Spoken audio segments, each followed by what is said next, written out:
The Classified Book of Mysterious. Watch carefully. This is extremely dangerous knowledge. What you are about to hear has been locked away for centuries in the vaults of secret societies, hidden in coded manuscripts, and spoken only in whispered circles behind closed doors. This knowledge has toppled empires, transformed ordinary people into legends, and changed the course of human history. But it comes with a warning. Once you understand these mysteries, you cannot unknow them. Once you see the patterns that govern reality, you cannot unsee them. Once you touch this power, you become responsible for how you wield it.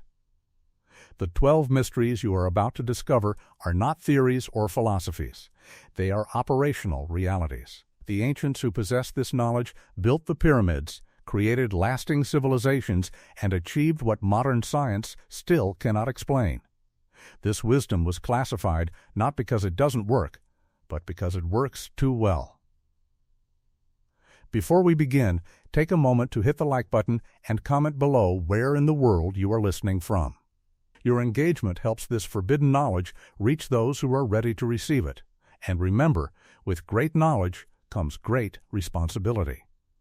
Now, let us open the classified book and reveal the mysteries that were never meant for the masses. Chapter 1, The Mystery of Vibrational Reality, the first mystery, declares that everything you see, touch, and experience is not solid at all. It is vibration. The ancient mystics knew this thousands of years before quantum physics proved it. Every atom in your body is oscillating energy. Every object around you is frozen light vibrating at different frequencies. The chair you sit on, the device you hold, even your own flesh, these are all energy patterns held in specific vibrational states. But here is where it becomes dangerous knowledge. If everything is vibration, then by changing your vibrational frequency, you change your reality. The mystics discovered that human consciousness emits a measurable frequency. When you think thoughts of fear, your body literally vibrates at a lower, denser frequency. When you experience love or gratitude, you vibrate at a higher frequency. This is not metaphor. This is physics. Marcus was a skeptic who dismissed all spiritual teachings as nonsense. Then he attended a workshop where they measured brainwave frequencies in real time. He watched his own measurements change instantly when he shifted his thoughts from worry to gratitude. The machines didn't lie. His consciousness was broadcasting frequency, and that frequency changed based on his mental state. This revelation shattered his worldview. The classified mystery goes deeper. Your dominant frequency attracts matching frequencies. This is why people who constantly worry experience more situations to worry about. Why those who focus on abundance tend to encounter more opportunities. It's not wishful thinking or coincidence, it's physics. Like frequencies, resonate and amplify each other. The ancient Egyptian mystery schools taught initiates to master their vibration before attempting any other spiritual work. They knew that trying to manifest anything from a low vibrational state was like trying to tune a radio to 95 FM while the dial is set to 75 AM. The signal and the receiver must match. Sarah discovered this mystery during a personal crisis. Depressed and broke, she was vibrating at the frequency of despair. Everything in her life reflected this. Then she learned about vibrational reality. She began deliberately raising her frequency through music, movement, gratitude practices, and surrounding herself with higher vibrational environments. Within weeks, her external circumstances began to shift. New opportunities appeared. Synchronicities multiplied. The outer world was simply matching her inner frequency. Here is the practical application of this mystery. Your thoughts and emotions are not private experiences happening inside your head. They are broadcasts that ripple through the quantum field and attract matching experiences. To change your life, change your frequency. To change your frequency, change your thoughts, emotions, and environment. This is the first law of mystical science that modern education deliberately ignores. Chapter 2, The Mystery of the Third Eye, the Second Mystery, reveals that you have a dormant organ in your brain that was once fully active in ancient humanity. The pineal gland, called the third eye by mystics, is a small pine cone-shaped structure in the center of your brain. Modern science says it regulates sleep cycles through melatonin production. The mystics know it does far more. It is your portal to dimensions beyond physical reality. Every ancient civilization depicted the third eye in their sacred art. The eye of Horus in Egypt, the Urna mark between Buddha's eyebrows, the bindi in Hindu tradition, the all-seeing eye in Western mysticism. These were not decorations. They were anatomical maps pointing to the pineal gland and its true function. When activated, the third eye allows you to perceive energy fields, access intuitive knowing, experience visions of past and future, and communicate with consciousness beyond the physical plane. This is why it has been deliberately suppressed. A population with active third eyes cannot be controlled. They see through deception. They know truth directly. They access information beyond official narratives. The pineal gland becomes calcified through exposure to fluoride in water, processed foods, electromagnetic pollution, and deliberate dumbing down of the population. This calcification is not accidental. The Nazis added fluoride to water in concentration camps to make prisoners docile. Today it's in your tap water, your toothpaste, your processed foods. You are being systematically shut down from accessing your natural spiritual perception. Daniel suffered from nightmares and anxiety until he learned about pineal decalcification. He eliminated fluoride, began eating organic whole foods, practiced sun gazing at dawn and dusk, and used specific meditation techniques designed to activate the third eye. Within months, his dreams became lucid and prophetic. He began experiencing precognitive visions that later manifested exactly as seen. His intuition sharpened so dramatically that he could sense deception instantly and perceive energy around people. The mystery schools taught multi-year processes to safely awaken the third eye. Premature activation can be destabilizing, as you suddenly perceive realities your mind isn't prepared to process. But the deliberate suppression of this organ has created a spiritually blind humanity unable to access the full spectrum of their natural abilities. Here is what they don't want you to know. Activating your third eye is completely within your power. Decalcify the pineal through dietary changes. Practice darkness meditation to stimulate melatonin production. Use binaural beats at specific frequencies. Apply gentle pressure and focus to the point between your eyebrows during meditation. Fast intermittently to trigger autophagic cleansing. Avoid artificial blue light at night. The moment your third eye begins to open, reality expands. You start seeing energy. Sensing truth beyond words. Receiving information through channels science denies exist. This is why this knowledge is classified. A seeing population cannot be deceived. Take back your natural ability. Chapter 3, The Mystery of Sacred Geometry, the third mystery, reveals that the universe is built on mathematical patterns that repeat at every scale. From the spiral of galaxies to the spiral of Dana, from the flower of life pattern in ancient temples to the same pattern in snowflakes and cells. These geometric patterns are not random. They are the source code of reality itself. The Egyptians built the pyramids using phi ratio, the golden mean, exact measurements that encode mathematical relationships found throughout nature. The Great Pyramid's dimensions contain pi phi, the speed of light, the astronomical year, and dozens of other constants. This was not primitive people guessing. This was advanced knowledge about the geometric structure underlying physical reality. Sacred geometry is dangerous knowledge because once you understand it, you can use it to create, manifest, and manipulate reality. Every ancient mystery school taught geometry as the foundation of magic and manifestation. Plato stated clearly, God geometrizes. The universe doesn't speak English or Arabic. It speaks mathematics and geometry. Certain geometric shapes amplify energy. The pyramid shape preserves organic matter and sharpens razor blades through mechanisms science cannot explain. The Merkaba, or star tetrahedron, is said to be the light-body geometry around every human. Meditating on sacred geometric patterns activates dormant dhyana and expands consciousness. Rebecca was a graphic designer with no interest in mysticism. She started incorporating sacred geometry into her artwork simply because it was aesthetically pleasing. Clients began reporting strange experiences, healing, synchronicities, vivid dreams. They felt something from her designs beyond visual appeal. She discovered she was unconsciously channeling power through geometric patterns that affected viewers on energetic levels. The mystery goes deeper. Your thoughts create geometric forms in the quantum field. A thought of love creates coherent, symmetrical patterns. A thought of fear creates chaotic, fragmented patterns.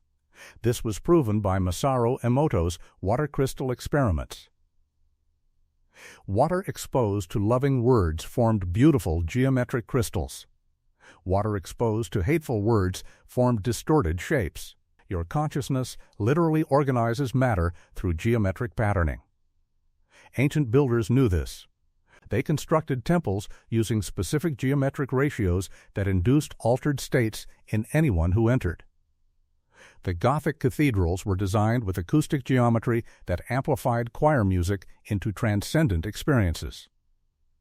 The Parthenon's proportions create a subtle effect on consciousness. These were not artistic choices. These were technologies based on geometric principles. Here is the classified application. You can use sacred geometry to structure your life, your space, and your creations for maximum energetic effect. Arrange your living space using sacred proportions. Meditate on geometric patterns to activate specific consciousness states. Draw or visualize sacred shapes as containers for your intentions. The ancients built reality with geometry. So can you. Chapter 4, The Mystery of Names, A&D Words. The fourth mystery warns that words are not merely communication tools, they are spells. The term spelling literally means to cast a spell with letters. When you speak, you are casting vibrations into reality that have power to create or destroy. The ancients guarded this knowledge jealously. In Kabbalistic tradition, Hebrew letters are not symbols for sounds. They are living forces. Each letter has numerical value, geometric form, and energetic quality. By combining letters into words, you combine forces into formulas. This is why mystics spent years learning the divine names. Speaking them correctly unleashed tremendous power. Speaking them incorrectly could be catastrophic. Every culture has examples of names and words with power. In Islam, the 99 names of Allah are not just descriptions. They are attributes that invoke specific qualities of divine force. Hindu mantras like Om contain the vibration of creation itself. Native American shamans knew true names of spirits and used those names to command them. This is not superstition. This is acoustic technology. Your own name carries frequency. When your name is spoken, every cell in your body responds. This is why hearing your name from across a crowded room instantly captures attention. You are energetically bonded to that sound pattern. Changing your name changes your energetic signature. Many spiritual traditions assign new names to initiates precisely for this reason. Martin discovered this mystery when he legally changed his name after a divorce. His entire personality seemed to shift. Old patterns dissolved. New traits emerged. Friends remarked he seemed like a different person. He had not merely changed a label. He had changed the vibrational frequency at which his consciousness operated. The classified danger lies in cursing and negative speech. When you speak ill of yourself or others, you are literally casting spells of harm. Words like "I'm so stupid, I can't do anything right," or "I'm too old for this" are self-curses that program your subconscious and attract matching circumstances. The universe doesn't judge your words as jokes or casual remarks. It simply responds to the vibration and manifestation request encoded in them. Corporations understand this mystery. They hire linguistic experts to create brand names and slogans with specific syllable patterns that subconsciously influence consumers. Political operatives use carefully chosen words to bypass critical thinking and trigger emotional responses. Mass media repeats phrases until they become reality in the collective consciousness. You are being spelled constantly by those who know how language creates reality. The practical application is severe discipline in your speech. Eliminate casual negative statements. Speak only what you want to create. Use affirmations not as positive thinking, but as spells of creation. Choose words with intention, knowing they are vibrations shaping your reality. The mystics maintained long periods of silence for good reason. Better to say nothing than to accidentally curse yourself. Chapter 5, The Mystery of Lunar Influence, the fifth mystery, reveals that the moon is not merely a cosmic decoration lighting the night sky. It exerts profound influence on human consciousness, emotion, and reality manifestation. The ancients structured their entire civilizations around lunar cycles because they understood what modern science pretends not to know. The moon controls ocean tides through gravitational pull. Your body is 70% water. If the moon moves entire oceans, it obviously affects the water in your body and brain. This is not theory. Emergency rooms report increased admissions during full moons. Police document higher crime rates. Psychiatric wards see more episodes. The word lunatic literally means moonsick. But the mystery goes beyond physical influence. The moon represents the subconscious mind, the emotional body, the feminine principle, and the realm of dreams and intuition. Different moon phases create different energetic windows for manifestation work. The new moon is the time of new beginnings.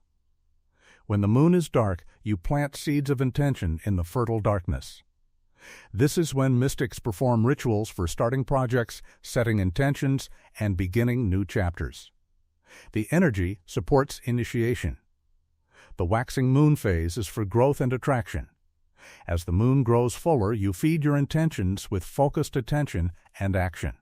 This is the time to build, expand, and draw toward you what you desire.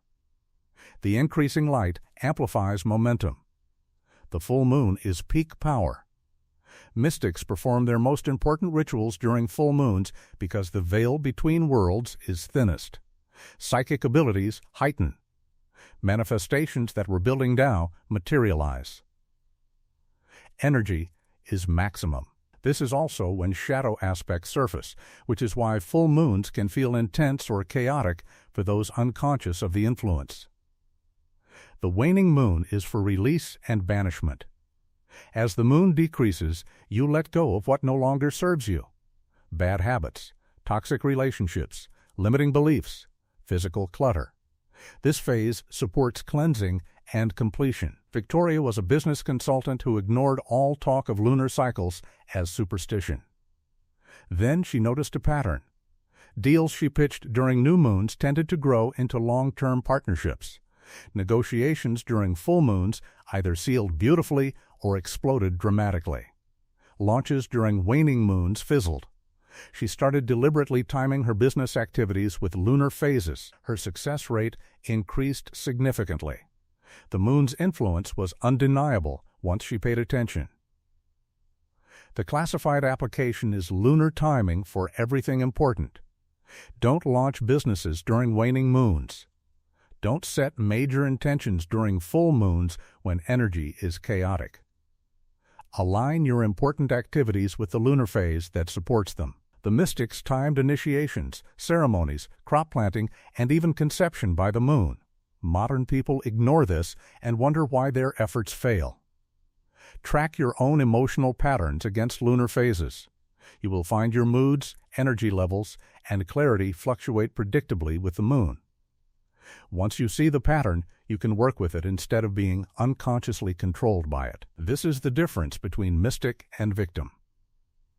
Chapter 6, The Mystery of Ancestral Trauma, the sixth mystery, uncovers what modern psychology is only beginning to acknowledge. Your ancestors' traumas live in your DNA. The pain, fear, and limiting beliefs experienced by your grandparents, great-grandparents, and generations before them are encoded in your genetic memory and influencing your life right now. Epigenetics has proven that traumatic experiences modify gene expression in ways that pass to offspring. Holocaust survivors' children show altered stress response genes. Descendants of famine victims have metabolic changes. But this goes far deeper than science admits. You carry not just biological markers, but energetic imprints of ancestral wounds. If your great-grandmother was betrayed in love, you may unconsciously sabotage relationships. If your grandfather suffered poverty, you may have inexplicable blocks around money despite conscious desire for wealth. If your ancestors were persecuted for their beliefs, you may struggle to speak your truth. These patterns repeat until someone in the lineage heals them. Maxwell suffered from intense anxiety with no apparent cause. Therapy helped, but never resolved it completely. Then he learned about ancestral trauma. Through family research, he discovered his great-grandfather had been imprisoned and tortured. The anxiety Maxwell felt was inherited trauma, an energetic imprint passed down generations. Once he understood this, he could begin the healing work that freed not just himself, but future generations. The mystery schools taught that we are not individuals in isolation. We are nodes in a vast ancestral web. Our ancestors' unresolved pain becomes our pain. Their limiting beliefs become our ceiling. Their fears become our blocks. But when one person in the lineage heals, that healing ripples backward and forward through time, affecting all branches of the family tree. This is why some people hit the same obstacles repeatedly despite different circumstances. The pattern is ancestral, not personal. No amount of personal development will resolve an ancestral pattern because the root is in the family field, not the individual psyche. Here is the classified knowledge that changes everything. You can heal ancestral trauma deliberately. Through family constellation work, you map the ancestral field and see hidden dynamics. Through ritual and ceremony, you honor ancestors and release their pain. Through intentional healing practices, you clear inherited patterns. This is not metaphorical work. The results are tangible and immediate. Teresa had multiple failed business attempts with no clear reason. Then, she did ancestral healing work and discovered her great-grandfather had lost his business in the Great Depression and died in shame. That energetic imprint was in the family field, sabotaging any descendant who tried to build wealth. She performed a ceremony releasing him from that shame and claiming her right to succeed. Her next business attempt flourished. The ancestral curse was broken. Your bloodline is your spiritual inheritance. It contains gifts, strengths, and wisdom, but it also contains wounds that must be healed. Until you do this work, you are living partially in your ancestors' unfinished story. Heal the ancestral trauma, reclaim your power, and free your descendants. Chapter 7, The Mystery of Polarity, the seventh mystery, teaches that everything exists in polarities. Light and dark, male and female, positive and negative, creation and destruction. These are not opposites at war. They are complementary forces that create reality through their dynamic interaction. Trying to have one without the other causes imbalance and suffering. Modern spirituality often teaches to focus only on positive and eliminate negative. This is dangerous ignorance. The mystics knew that rejecting one pole strengthens it. What you resist persists. What you deny grows in shadow. The goal is not to eliminate polarity, but to master both poles and use their interaction consciously. In Taoism, this is the yin and yang. Neither is superior. Both are necessary. The dark contains seed of light. The light contains seed of dark. The continuous flow between them is the Tao, the way of nature. In Hermeticism, the principle of polarity states that opposites are identical in nature but different in degree. Hot and cold are both temperature. Love and hate are both passion. The difference is degree of intensity, not fundamental nature. By understanding this, you can transmute one into the other by shifting degree. James was consumed by hatred after a betrayal. The emotion was destroying him. Then he learned about polarity. Hatred and love are the same force at different frequencies. He didn't try to force love or suppress hatred. He simply began gradually shifting the intensity, the degree. Slowly, the bitter hatred transmuted through many gradations until it neutralized, then began moving toward compassion. Same emotional energy, different pole. The classified danger is spiritual bypassing, pretending to be positive while denying shadow. This creates a pressure cooker that eventually explodes. Repressed anger becomes violence. Denied sadness becomes depression. Suppressed sexuality becomes perversion. The shadow must be acknowledged and integrated, not banished. Ancient initiation rites always included facing the shadow self, descent into underworld, confrontation with inner demons, death and rebirth. These were not metaphors but actual processes of integrating denied aspects. Only by owning your darkness can you truly embody your light. The practical application requires brutal self-honesty. What aspects of yourself do you reject? What emotions do you suppress? What desires do you deny? These shadow elements control you from the unconscious. Bring them to light. Acknowledge them. Integrate them. This is how you become whole. Reality itself operates through polarity. Electrical current requires positive and negative poles. Magnetism requires north and south. Creation requires masculine and feminine forces. Trying to live with only one pole is trying to have a battery with only positive terminal. It cannot work. Master both poles. Embrace your darkness as well as your light. Use destructive force to clear what no longer serves so creation has space. Balance masculine action with feminine receptivity. Dance between poles consciously. This is mastery. Chapter 8, The Mystery of Blood Sacrifice. The eighth mystery is the most dangerous and most misunderstood. Blood carries life force. Spilling blood releases tremendous energy. The ancients knew this and used blood sacrifice in their most powerful rituals. This knowledge has been corrupted and hidden because it is easily misused. Before we continue, let me be absolutely clear. I am not advocating harm to any living being. I am explaining an energetic principle that has been distorted throughout history. Understanding the principle protects you from being manipulated by those who misuse it. Blood contains your dina, your life essence, your energetic signature. When blood is spilled with intention, the life force it carries is released and can be directed toward a purpose.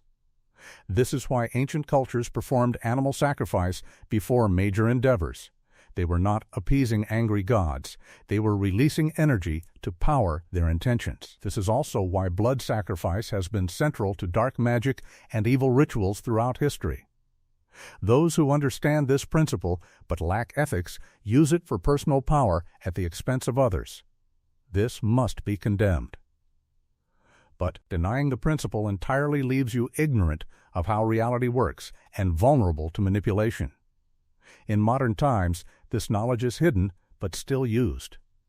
Every war is a mass blood sacrifice that releases enormous energy. Those who orchestrate wars know this. The blood of soldiers and civilians feeds something. Mass traumas and atrocities are not merely political events. They are energetic harvests by those who understand principles the public doesn't. Here is what you must know to protect yourself. Your own blood carries your power. In witchcraft traditions, using your own blood in a spell makes it exponentially more powerful because you are encoding it with your life essence. This is why blood, oaths, and blood bonds create unbreakable connections. You have literally given part of your life force to the agreement. Never give your blood casually. DNA testing services, blood donations without clear intention, cutting yourself carelessly, these are all instances where your life essence is being released without your conscious control. Those who know how can use obtained blood to influence you energetically. Menstrual blood, in particular, carries profound power, which is why patriarchal religions taught it was unclean. They wanted women disconnected from their natural power source. Indigenous cultures honored menstrual blood as sacred and used it in earth rituals. Modern women throw it away, never knowing what they're wasting. The classified application without harm is this: your own blood released with intention during significant moments becomes a powerful catalyst. Pricking your finger to add a drop of blood to a written intention seals it with your life force. This is ancient magic that works. But it must be used with wisdom and pure intent, never to manipulate or harm others. Also understand that whenever you see mass violence or tragedy, know that energy is being harvested by those who understand these mysteries.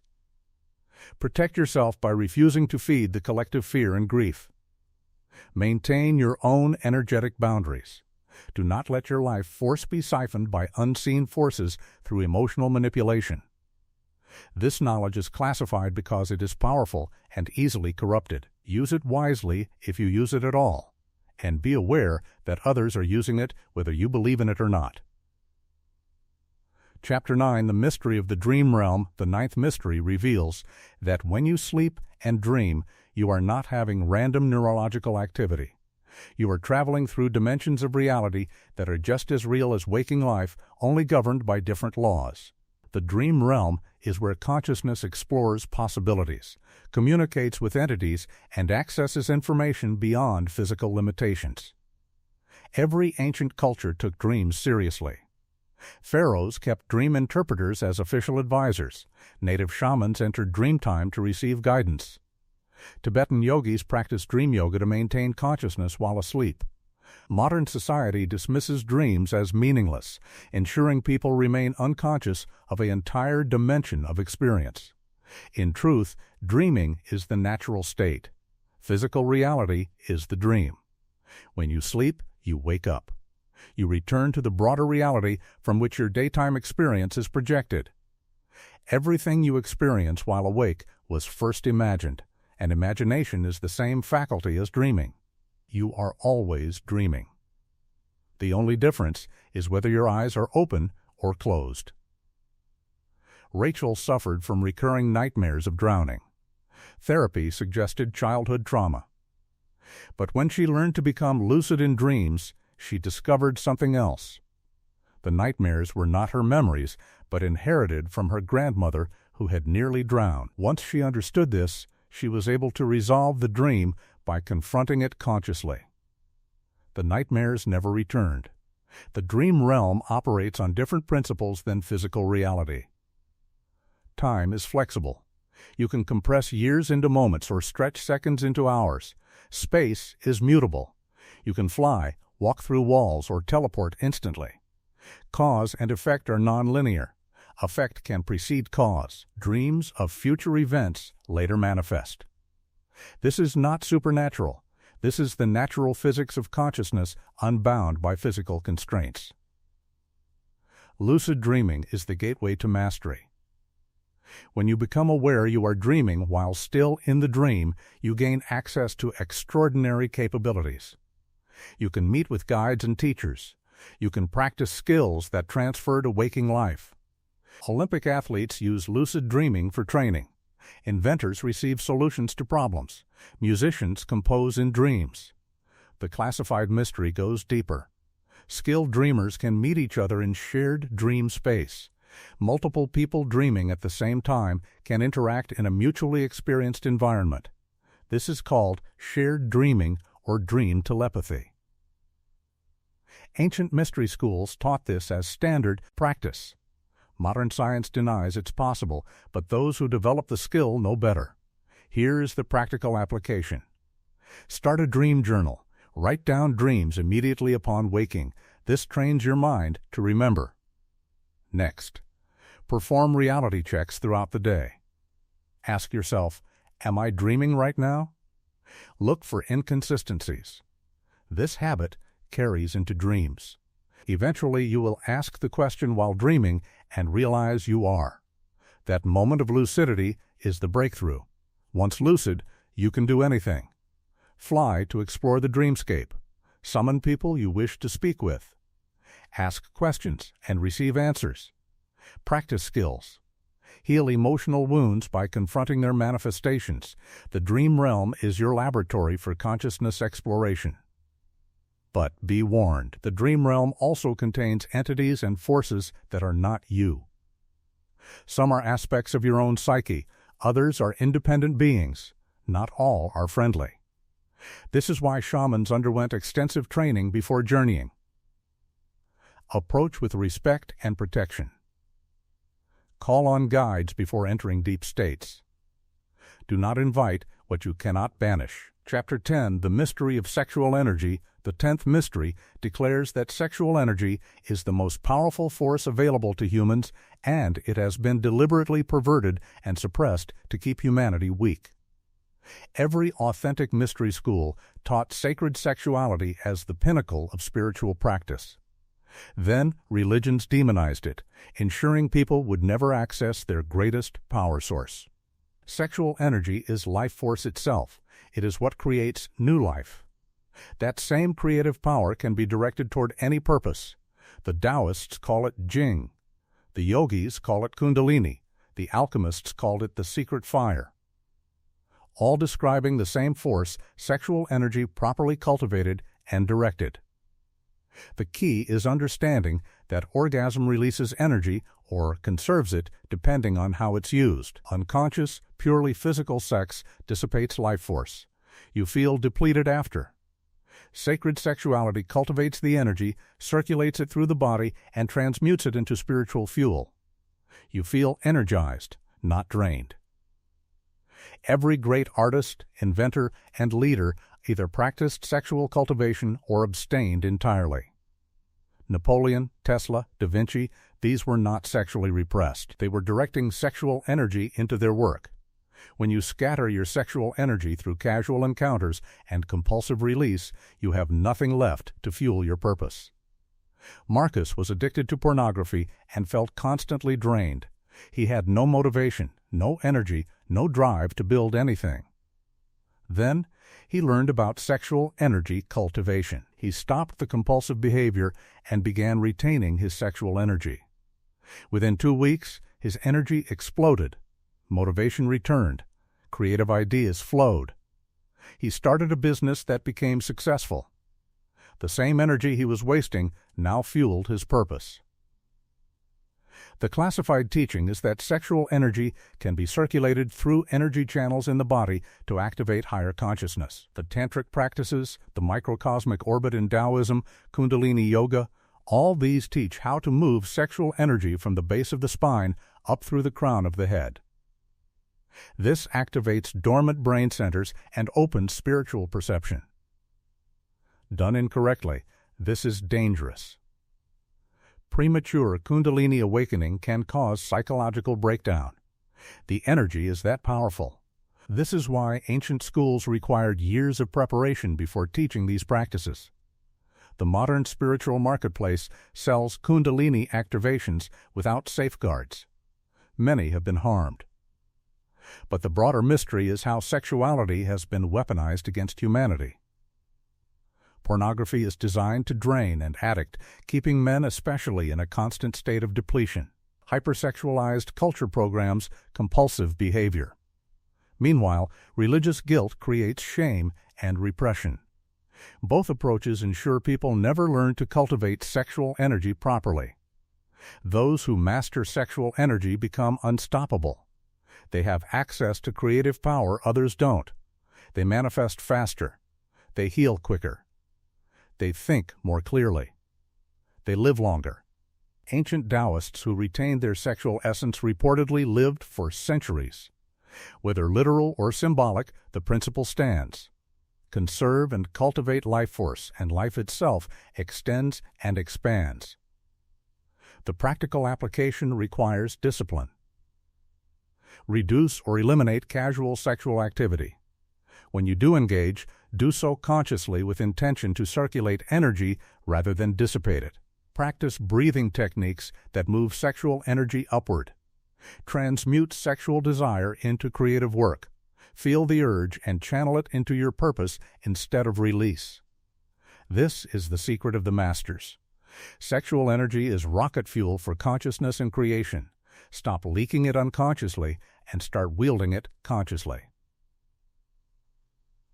Chapter 11, The Mystery of Written Intention, the 11th mystery, explains why ancient grimoires, books of spells, and sacred texts were written by hand and why your own handwriting has power that typing cannot replicate.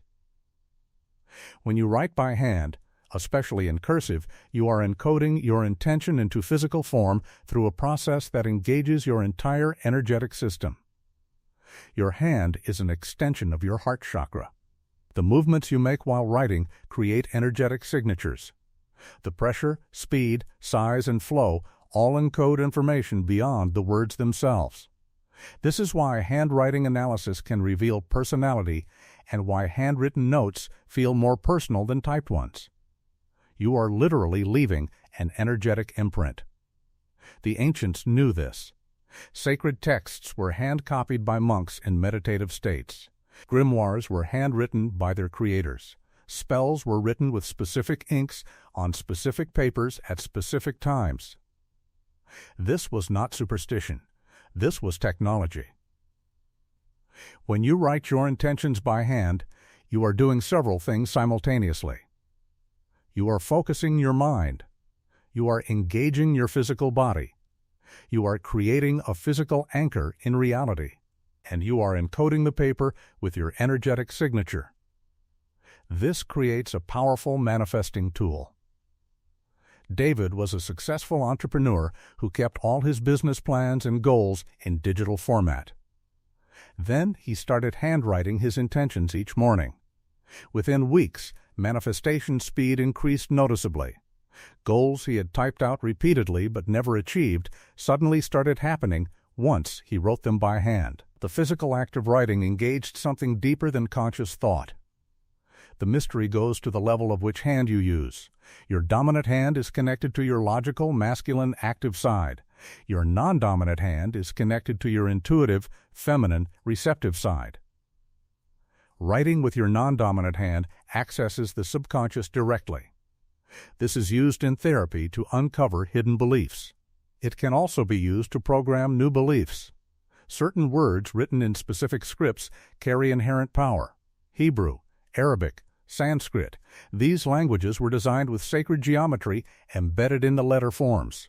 Writing divine names in these scripts activates forces. This is why Islamic calligraphy and Hebrew mystic writings are considered powerful objects, not mere decoration. The classified application is this. If you want something to manifest, write it by hand, not once, but repeatedly. Ancient magicians wrote spells 13 times or multiples of sacred numbers, not because magic needs repetition, but because the act of writing encodes the intention deeper with each pass. Your hand moves, your body engages, your energy imprints the paper. Write your goals each morning by hand. Write gratitude lists. Write affirmations. Write letters to your future self. Write spells if you're bold enough. But do it by hand, with focused attention, encoding each word with intention. Then keep these writings in a special place. The papers themselves become charged objects, continuing to broadcast your intention into the field. Burning written intentions is also powerful. The fire releases the encoded energy and sends it into the universe. This is why releasing ceremonies use burning. Write what you wish to release, burn it with intention, and the energetic pattern transforms. Your handwriting is your energetic signature. Use it consciously to write your reality. Chapter 12, The Mystery of Fasting, the final mystery, reveals that voluntarily abstaining from food is not about weight loss or health trends. It is one of the most powerful spiritual technologies known to humanity. Every prophet, mystic, and spiritual master throughout history fasted as core practice. Modern society has forgotten why. When you fast, several things happen simultaneously. Your body enters autophagy, cellular cleanup mode, where damaged cells are recycled and regenerated. But more importantly, your consciousness expands. The energy normally used for digestion becomes available for mental and spiritual processes. Your mind clears. Your intuition sharpens.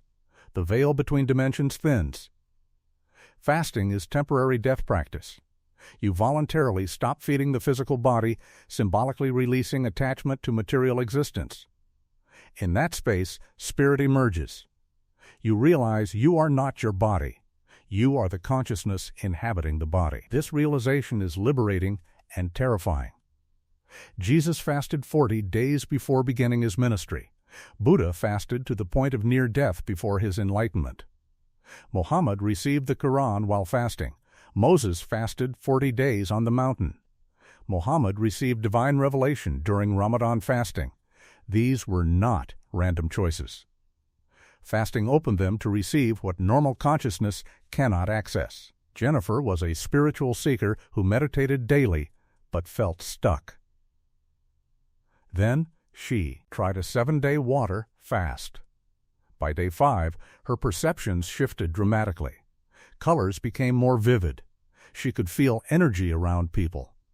Her intuition became almost psychic in accuracy. Meditation went so deep she lost sense of time and space. After breaking the fast, many of these enhanced abilities remained. The fast had permanently upgraded her consciousness. The classified mystery is that fasting creates an altered state similar to psychedelics, but safer and more controlled. Your brain chemistry changes. DMT production increases. Brainwave patterns shift. You become naturally high on endogenous compounds. This is the true purpose of religious fasting, not piety, but consciousness expansion.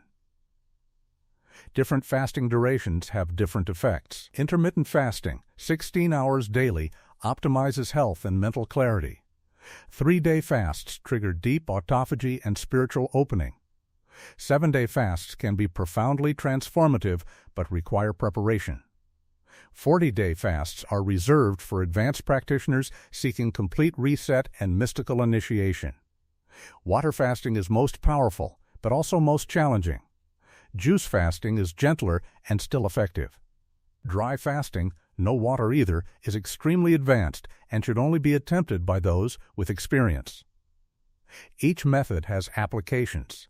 The practical application requires proper preparation. You cannot jump from eating junk food to extended fasting safely. Begin with intermittent fasting. Move to 24-hour fasts. Build up gradually. Research proper breaking of fasts, which is as important as the fast itself. And if you have medical conditions, consult professionals. But understand that your body is designed to fast. Your ancestors went through regular periods without food.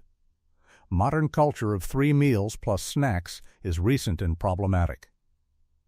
Your body and spirit need the rest that fasting provides.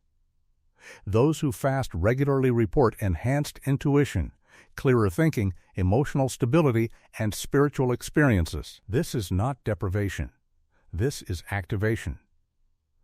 Temporarily stopping physical feeding allows spiritual feeding. The mystery schools fasted before initiations. Shamans fast before journeying. Mystics fast as regular practice. Your power increases when your body's demands decrease. Test this yourself and see. You have now received the 12 mysteries from the classified book. These are not theories to debate. They are realities to apply.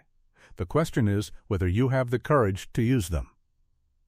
This knowledge is dangerous because it works. It has been classified because an awakened population cannot be controlled. They see through lies. They access power directly. They create their own reality consciously. Everything you think you know about how the world works has been carefully constructed to keep you limited. The mysteries you just learned are keys to breaking that programming, but keys only work when turned. Choose one mystery to focus on first. Master it completely before moving to the next. Depth beats breadth.